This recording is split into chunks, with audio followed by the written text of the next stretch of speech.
This story was reported and edited in mid-February. It was posted online the morning of Feb. 26 before news broke that Kenny Anderson had a stroke over the weekend and was hospitalized in Florida, where he has a home. Lina Catalfamo Plath, a spokeswoman for the family, confirmed that Anderson had a stroke, but said she was not authorized to comment further on his condition. She also distributed a statement from Anderson's wife, Natasha Anderson. "We would like to thank everyone for reaching out on behalf of Kenny. Our family is extremely grateful for all the prayers and love that we have received over the last few days. We appreciate you continuing to respect our privacy as Kenny heals." It's game day at Fisk University in Nashville, Tennessee, and men's basketball coach Kenny Anderson sits at a long wooden table in the athletic director's office. Sound of the scoreboard buzzer, the tune spun by the DJ operating from a card table at midcourt, and the din of the crowd fill the room. Anderson is sipping Perrier and jotting down notes for the game against Voorhees College, which will tip off in about 30 minutes when the women's game is over. About 20 yards down the hall is the men's locker room, a Spartan space with old-school blue metal lockers, a marbled green linoleum tile floor and cinder block walls with chipped white paint. Some lights work, some don't. These young men, mostly from Mississippi and Tennessee, sit in front of their lockers or stretch on the floor, each listening to his own music through wireless earbuds or thick headphones. The only audible sounds are the competing rhythms of two bouncing basketballs, one a staccato bam, bam, bam, bam, the other a more deliberate bounce, silence, bounce, silence, bounce. Back in the athletic director's office, Anderson, 48, completes his keys to the game. 1. Play with aggressiveness. 2. Move the ball on their traps. 3. 5 guys must hit the boards, as a student manager comes rushing in. "We're missing one of the uniforms," she says. Anderson asks whose uniform it is, and the girl answers, "Well, that's okay," the coach replies. "He doesn't play much anyway." Yes, this is the Kenny Anderson, a four-time New York City Player of the Year at Archbishop Malloy High School, ACC Rookie of the Year in 1990, part of Lethal Weapon 3, which led Georgia Tech to a Final Four, 14-year NBA veteran. This is also the Kenny Anderson who was sexually abused as a boy, whose mother dealt with the demons of drug and alcohol addiction, who lost most of his NBA fortune and declared bankruptcy in 2005, who fathered 7 children with 5 women, and who lost a high school coaching job in Florida after a 2013 DUI arrest. And this is Fisk University, which boasts of its history as a historically black college. Our university, HBCU, where W.E.B. Du Bois, Ida B. Wells and John Lewis once studied, but in more recent years has struggled to retain its accreditation, to attract students, to simply exist. In that sense, Anderson and Fisk are both hopeful their partnership can help return them to glory. Kenny Anderson of the New Jersey Nets goes up for a layup during a game on February 22, 1995, at Continental Airlines Arena in East Rutherford, New Jersey. Norrin Trotman, NBA. Via Getty Images. Anderson started his day at a townhouse a block from campus where he lives alone. His wife, Natasha, and their 2 teenage children, Kenny Jr. and Tiana, remain in Pembroke Pines, Florida, and plan to move to Nashville this summer. After morning meetings, he went to lunch at Jersey Mike's, where he tweeted that his Shore points earned him a free sub. Before driving back to Fisk in his black Cadillac CTS, he stopped at home to pick up a big duffel bag overflowing with white towels, team laundry he washed and dried himself. Anderson has adapted quickly to the all-hands-on-deck environment at Fisk. One of his part-time assistant coaches doubles as the school's sports information director. Until recently, athletics director Larry Glover not only ran the department but also coached the men's basketball team and taught a class in the education department. Anderson doesn't resent these low-budget realities. When alumni tell him they're thankful he took the job at Fisk, he deflects the praise. He's grateful Fisk took a chance on him, proud to work at an HBCU and energized to work with young black men. Fisk president Kevin Rome arrived from Lincoln University in 2017, attracted to the challenge of preventing a legendary institution from disappearing. So far, he's succeeding. While austerity measures have forced some employees to sacrifice a day of pay each month, enrollment is up. This year's freshman class is twice as big as last year's, and the endowment has grown by nearly $2 million this fiscal year. Rome believes that a stronger athletic program can create enthusiasm and revenue opportunities for the private university. He made Glover a full-time athletic director and hired a full-time athletic trainer. Rome had been part of conversations with other HBCU leaders about creating coaching opportunities for retired NBA players, and he jumped at the chance to hire Anderson when he applied for the job. The new coach doesn't have a contract, and a school spokesman said his salary is in the ballpark of what Fisk pays other full-time athletic department employees. I knew his story and the challenges he has faced, and one of the things we pride ourselves on at HBCUs is that we give people second chances, Rome said. We don't make the assumption that because someone has challenges that they don't have value. With Anderson's fame and skill set, I think he can transform our program and take it to a new level of competitiveness. It's about exposure, but we're going to give him time to build his own program. I don't have unrealistic expectations. Anderson arrived at Georgia Tech in the fall of 1989 as one of the most hyped freshmen of the pre-YouTube, pre-Twitter era. He had picked up the game on New York playgrounds, and by the time he reached middle school he was the talk of the whole city. Anderson's legend only grew at Tech. The 6-foot left-hander handled the ball like a yo-yo, and his court vision was scary good. Anderson was happy, and in no hurry to turn pro. I was having too much fun, he said. I loved Atlanta, loved Georgia Tech, but his coach, fellow New Yorker Bobby Cremins, convinced him he'd be foolish to stay in college when he was assured of being one of the first few picks of the 1991 NBA draft. NBA scout Marty Blake had called Anderson the best point guard he'd ever seen coming into college in his 40 years in the business, and Anderson had only improved his game in 2 years under Cremins.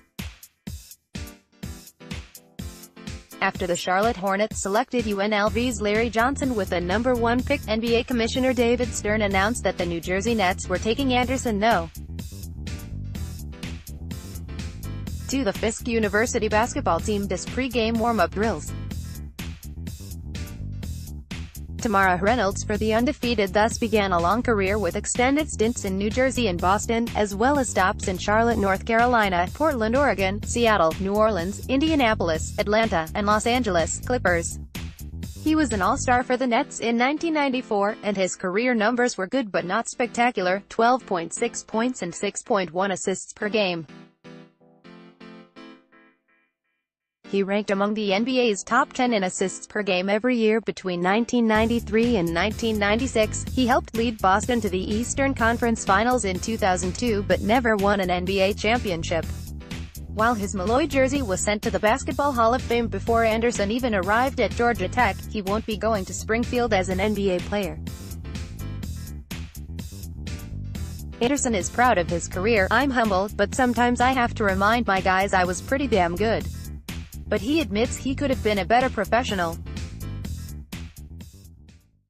He enjoyed being famous, spending much of the estimated $63 million he made during his career, drinking champagne, smoking cigars, partying, buying more and more cars, 11 at one time. I lived a fast life, he says, and enjoyed every bit of it. His private life was public, the ups and downs of marriages to Spinderella of Salt and Peppa and Tammy Akbar of MTV's The Real World were covered in gossip columns, including the time he and Spinderella splashed champagne on each other during actor Wesley Snipes' birthday party at a Manhattan nightclub. But the death of his mother, Joan, in 2005 kick-started a slow, if uneven, march to maturity. Anderson quit playing pro ball that year, saying his heart wasn't in it anymore. In the years that followed, he conducted youth clinics, coached amateur teams, made paid public appearances, collected income from a trust.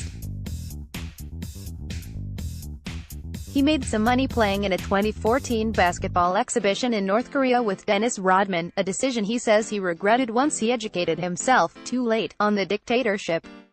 While there have been significant setbacks, most notably his bankruptcy filing and the DUI that cost him his job coaching at the Posnack Jewish Day School in Davie, Florida, Anderson says he's reached a point in his life where he finds happiness in simple pleasures, sitting at the dinner table with his family, sharing life lessons with his Fisk players, enjoying a meal at Bojangles or at Nashville's Cane Prime Steakhouse.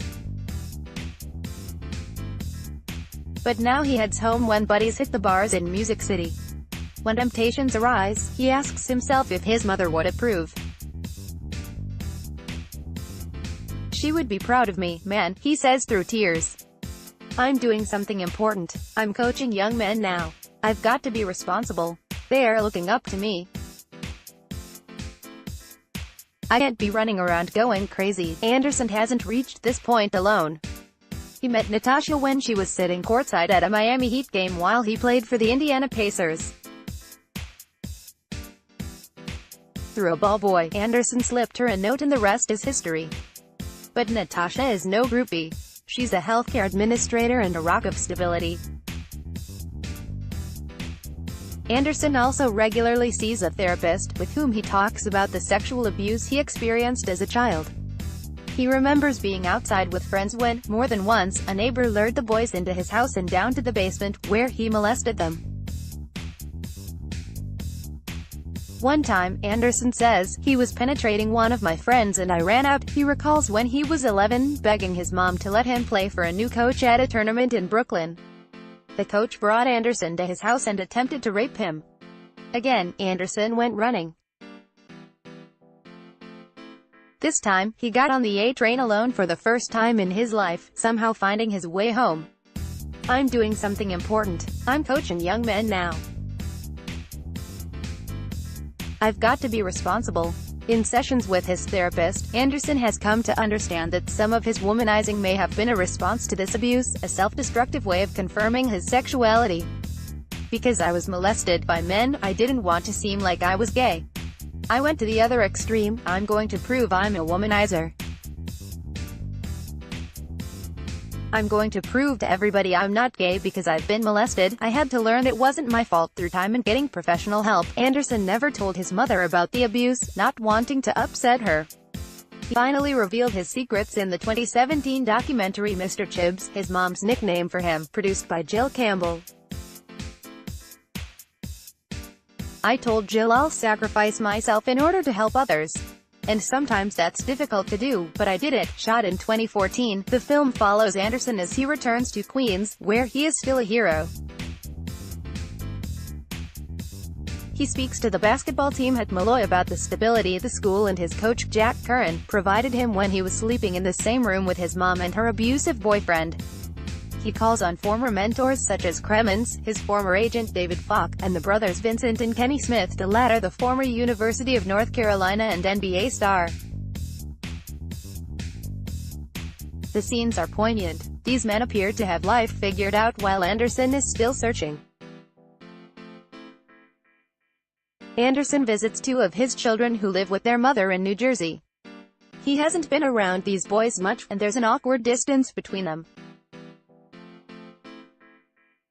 Even in the most humbling encounters, such as when he visits Falk and it's clear Anderson is no longer a valuable commodity, Nike still sends Anderson gear, but they don't pay him to wear it. Anderson has an undeniable charisma. Anderson says he's continued to grow since then and now believes his purpose in life is to help other people, especially young people. He's grateful for the opportunity at Fisk, where even if he has to do the team's laundry and take 12-hour bus rides to road games, he can keep himself occupied doing something worthwhile. "An idle mind is a terrible mind," he says, and he's nothing if not busy now. He admits he has a lot to learn about coaching. Fisk won just 8 games this year after Glover led them to 17 victories last year. But even Glover attributes the decline to significant changes on the roster and says he believes the program has a higher ceiling under Anderson.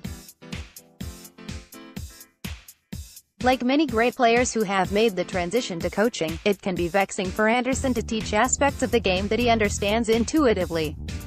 He doesn't hide his frustration when his point guards commit turnovers or fail to see plays developing the way he does.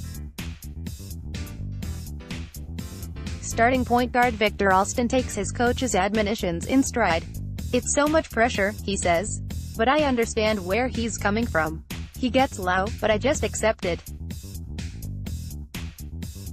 I know he just wants me to be better. He's not saying something to me, then he doesn't care." Competing as an independent in NAIA Division II, Fisk has struggled to attract superior players in the past. Although he can offer only partial scholarships, a combination of academic and athletic aid, Anderson has already connected with a different caliber of recruit. But for now, he works with the hand he's been dealt. "I love our guys, but it's 50-50 what you're going to get on the court," he says. "They'll play hard, but will they play smart? It's like I always tell them, I love you off the court. But on the court, you drive me f***ing batty." The women's game has ended. Fisk's Ladies of Rage dancers sashay into the tiny gym, and the DJ has the capacity crowd of 800 dancing to Migos t-shirt. Anderson walks into the locker room, where his players are waiting. "We haven't beaten this team for who knows how long, but we have the team to do it. Let's play with a chip on our shoulder, play smart, play together." Number 1 is their point guard, he makes it happen. Number 3 is the spot up. "It's 35, we've got to put pressure on. That's who took over the game last time. Our defense was great, he just took over. They couldn't score on us otherwise. He's quick and crafty, we have to harass him." Late in the game last week, we started making mental errors when they sped us up. No floating passes. We float a pass, it's going to be a steal. You've got to want to compete and compete for each other. Let's stay together through adversity. Anderson yields the floor to senior David Patton, who leads the team in prayer and then a call and response. 1 team on 3, 1 grind on 6. 1, 2, 3, 1 team. 4, 5, 6, 1 grind. Fisk University basketball team huddles before a game. Tamara Reynolds for the undefeated Anderson is out of his seat the entire first half, at turns encouraging his guys, good shots, and turning to assistants, grimacing with disgust. Careless turnovers. "We went over this. This game is fast and physical, as Anderson likes it, but turnovers and missed shots keep the score down." Fisk jumps out to an early lead, 15-9, but then that crafty no. 35, Denzel Famble, begins to take control. At halftime, Voorhees leads 32-30. Anderson and his assistants gather in the athletic director's office, giving the players a few minutes alone in the locker room. Glover prints out the halftime stats. Anderson is pleased, his team is out-rebounding Voorhees and has committed fewer turnovers. Moving to the locker room, he's upbeat and encouraging. "We can get anything we want. Jump shots, layups. Let the game come to you. If you're going to foul, foul. Don't let them finish the play. The game is going to be close, and Famble is going to want to take the game over. This is our day to win." Kenny Anderson meets with his players in the locker room during halftime. Tamara Reynolds for ESPN. Marcus Somerville and Addison Miller led Fisk to a quick start in the second half, and with 14:35 remaining, they are ahead 46-41. Voorhees calls timeout. Anderson sits on a folding chair in front of his team and grabs a whiteboard and a marker to diagram a play. But the marker is out of ink. Assistant coach Russell Acklin hands him a new one, but it's too late. The buzzer sounds and it's time to play. Alston's playing great defense in Anderson's man-to-man set, and Fisk is ahead 51-48 with a little more than 10 minutes remaining. But then things begin to fall apart. Patton is called for a technical. Teammate Eddie Galloway is whistled for a flagrant foul. And just as Anderson predicted in his pre-game talk, Famble begins to take over, scoring 9 of Voorhees' next 13 points. The final score is 75-68 in favor of Voorhees, another loss in a season that has seen twice as many defeats as victories. In the locker room, boxes of hot Domino's pizza rest on a table while players sit with heads down, staring at the floor, some with tears in their eyes. Few outside this small gymnasium in North Nashville were aware of this game, but for these players, it meant everything. The seniors have never beaten Voorhees. Anderson walks to the center of the room. "Hey, I'm not negative really. Great effort, great hustle. Basketball 101, we just don't got it. Fundamentals and being disciplined, turnovers for no reason. But there's a saying, pressure bursts pipes. When that smoke comes, some people run away from it. In order to gain confidence and know you're ready to play when the heat is on, you have to put in the work all the time. Don't take this the wrong way, but we just don't got no finishers. Executing the plays, getting the ball to the right people at the right times." Kenny Anderson pores over the stat sheet after a game. Tamara Reynolds for the undefeated. He walks back to Glover's office to rehash the game with his assistants. On the court, the DJ entertains hundreds of fans who have stuck around to dance. The same student manager who began the evening with news of the missing uniform speed walks down the hall to deliver Anderson a styrofoam takeout container of food and some loose change. In a few minutes, he'll walk out to his Cadillac, drive to his townhouse and call his wife in Florida. He says he'll toss and turn all night, as he does after every defeat. Still, when Anderson considers where he's been and what he wants to do with the rest of his life, he believes he's where he needs to be. He's been famous since he was 13 years old. Fame has its rewards, he says, but in some ways he always wanted to run away from it, to find something bigger than himself. He says he's found that at Fisk. Tonight, he says, "I'm happy.